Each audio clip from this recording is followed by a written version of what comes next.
Good morning.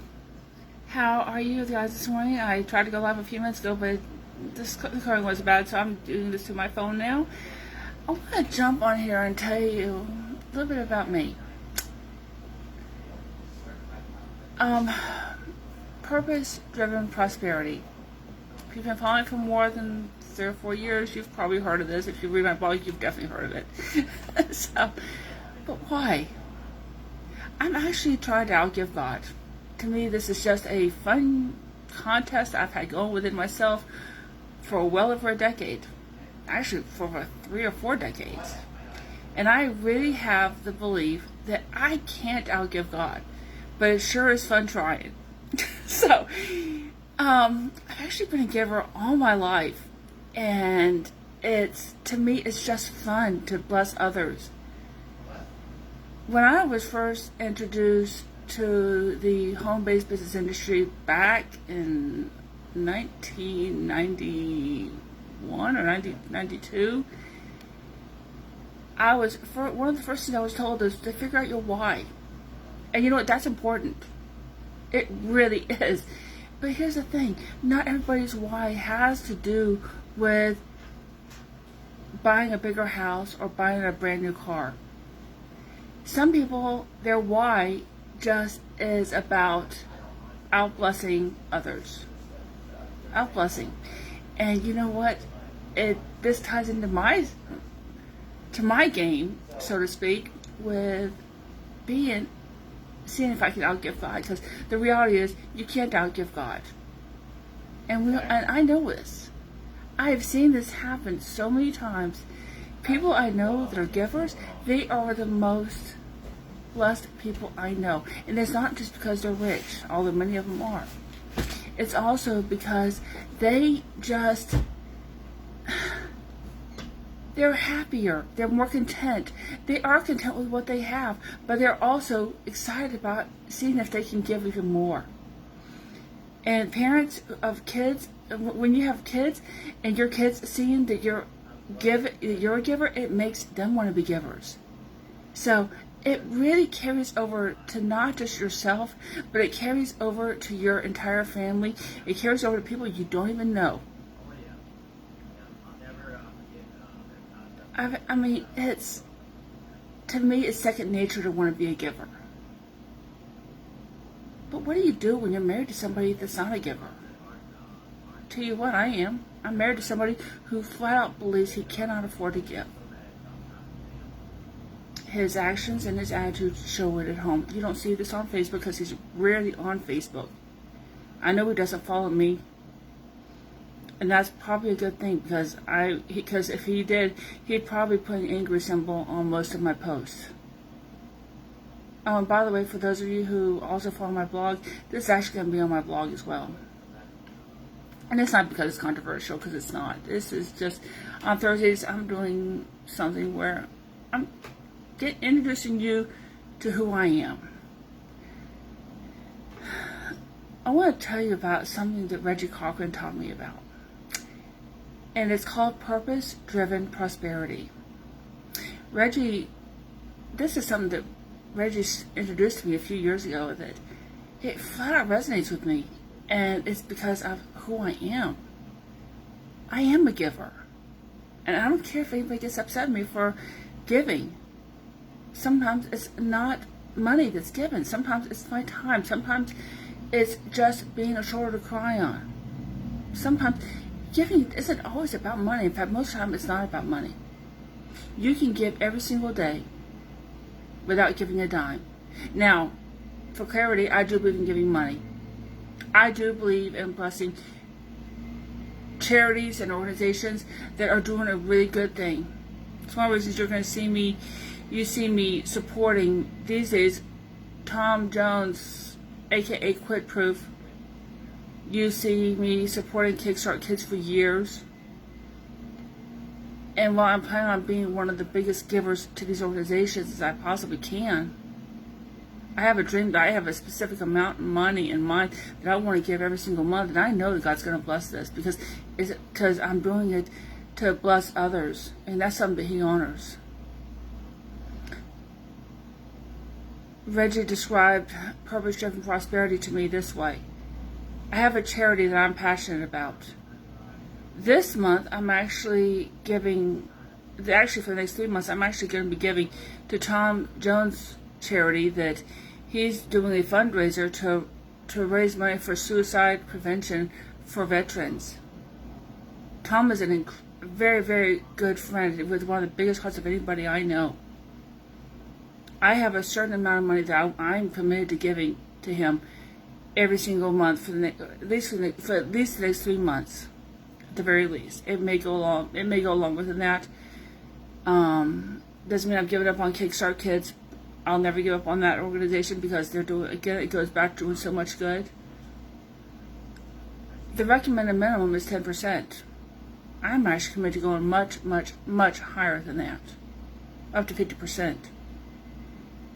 But that's contingent on some other things that I've pre-written down. Now, I let people know when somebody joins me, either a customer or business builder, and the company I'm building these days. To be a customer is actually to be a builder.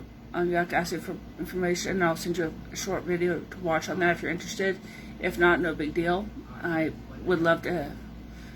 I'm doing this for the purpose of blessing people, not just myself. And as this is done, you're not just supporting me, you're supporting this charity. The more money I make, the more people I can help. And the third part, there's actually 3 parts, is my teammates are doing the same thing, and we'll layer this into the cause. By using this direction, with building my business and combining with the system we have in place, success is happening faster than I saw coming. I have a very real reason that I get so enthusiastic when I'm building this way, because like I said, I truly love blessing others. That's where my heart is. By building this direction, I'm feeding more of this, and the more you feed what you love, the faster you get more of it. But here's another reason that this resonates with me. I have been surrounded by people who say they can't afford to give. One person I've already referred to, and that's my husband. He truly believes he cannot afford to give. And I feel bad for him because it's costing him more than he realizes. And it's something that he doesn't see. I've made a commitment that I will not confront him on this. He knows how I feel about it. I'm not being a wimp or a wuss. But I'm moving on, and I'm doing things so that I can be a blessing to others, even when he's not. It can be tough to be in a relationship with somebody who, in some areas, is the polar opposite of who you are. I truly believe that I am a giver before I'm a human. Jesus Christ gave his life for my salvation. I can't outgive that. The Bible says that no man loves, greater has no love than the man who will lay down his life for his friends. Jesus, veterans, especially those who have given their lives, they are givers. And you can't, good morning, Michelle. Thank you for jumping on. You really cannot outgive any God. So, what are you going to do? Are you interested in joining my team? Are you interested in buying my product just so I can be a blessing to others? It's really where my heart is. I've been this way since I was a kid. Folks, I'm 53 years old. People are like, you're not supposed to tell your age because you're a female. I'm like, oh, that's ridiculous. I'm a 53-year-old giver in a human body. I really want to outgive anybody. I would love to see movement in America with all the stealing and all the problems from COVID and all the problems related to BLM and Antifa over the past year, with all the lies that are coming from the swamp. I would love to see that all those people who stole become the biggest givers. I can imagine the smile that would put on Jesus' face. Can you? Can you imagine the smile if he saw these people that were thieves and robbers? Yeah, I know, Michelle. That's why you and I are friends. It's so much fun to give and to really try to outgive from somebody that has been a thief. Seeing somebody that's gone from being a thief to being a giver, you know what? That is so incredible. I've seen it happen, though.